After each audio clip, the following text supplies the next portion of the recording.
The sheriff of Maricopa County, Arizona's middle name was Mussolini, but it wasn't true.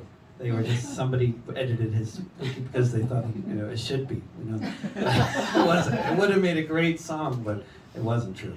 So, but, so there's like some things that I just, there'd be rumors flying around at my gigs, and I just never bothered kind of trying to confirm them. And so, every time I'd go to Canada, people would be talking about the guy who burnt down the White House in the War of 1812, and how he's like proudly loved by the Canadians generally, and he's buried in Halifax.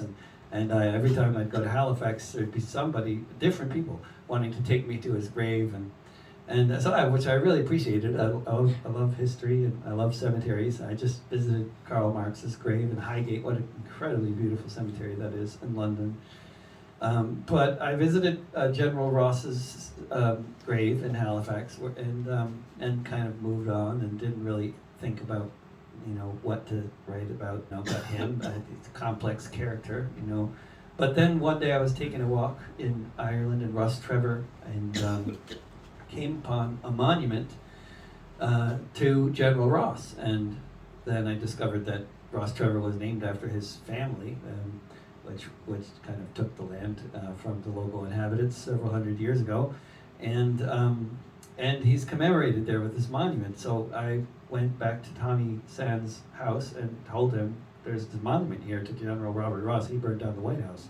And Tommy said, yeah, I know, but they asked me to write a song about it, but I politely declined because I couldn't think of anything nice to say about a land-stealing Protestant military general from Britain. But I could think of something nice to say about him, so I composed this little song. Robert Ross was from Ross Trevor.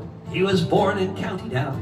His family was given land there by the British Crown. He was a man born in the gentry, born with wealth and fame, but he joined the British Army to serve his queen and make his name. In the Napoleonic Wars, he fought in many lands, in Holland and in Spain, in the far-off Egyptian sands. He was wounded there in battle, came back to fight another day, and he was sent off to attack the USA. York had been sacked and burned by invading Yankee men, but the Canadians regrouped, chased the Yankees home, and then the British Navy made its way to the shores of D.C. town, where General Ross burned the White House down.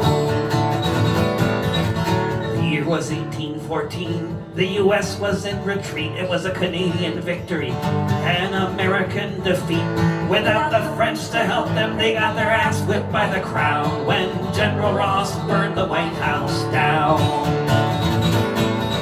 The place had just been constructed only 12 years before, but it had to be rebuilt soon after this disastrous war. The president turned tail and ran like a raggedy clown when General Ross burned the White House down. He was killed a few months later. Irish rebels stopped him in his tracks. He was buried in Nova Scotia in the town of Halifax. He might have been forgotten, but he'll forever be renowned. He's the man who burned the White House down.